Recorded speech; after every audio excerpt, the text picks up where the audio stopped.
morning, ma'am. By the way, my name is Miko Anislag. I'm from Monson 3. So I'm 21 years old, running 22 years old.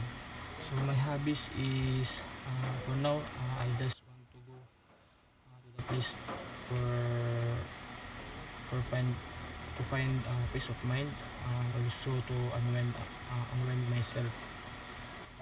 So for good traits as a student is you need to be responsible yourself and respectful to each other, and then you need to be patient yourself for community, and you need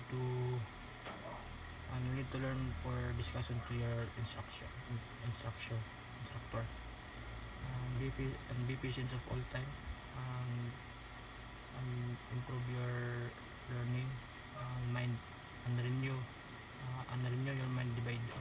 So to improve yourself as a student is we need to sleep earlier and wake up early, and think about positive your life, and then we need to eat 3 times a day, and go to the pattern to grow your life, and to improve your learning skills, and the difficult problem.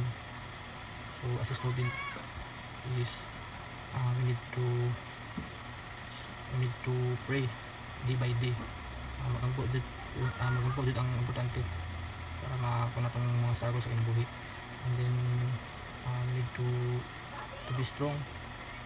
You need to be strong your action, para dili magluya ang atong lawas sa mga problema. And for me, sa ako is na-struggle sa akong kinabuhi, sa akong partner nga pass away because of the murder. So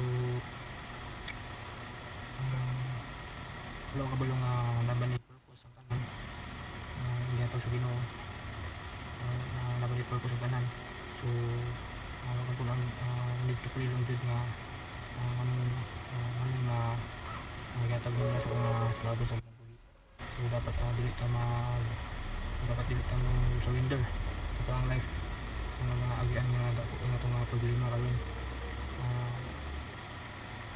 Di na tayo surrender na itong kinabuhi. Dapat nakampo kita alwa-adlaw sa itong mga problema, para masolusyonan po nato sa mga okay at tanan ang atong problema. Ang kayong tangaran is message kayo ato. So ako na lang i-ampo at tanan okay ang mga struggle sa kinabuhi nga ma-okay ang ato ang main. So my inspiration of my life is my family.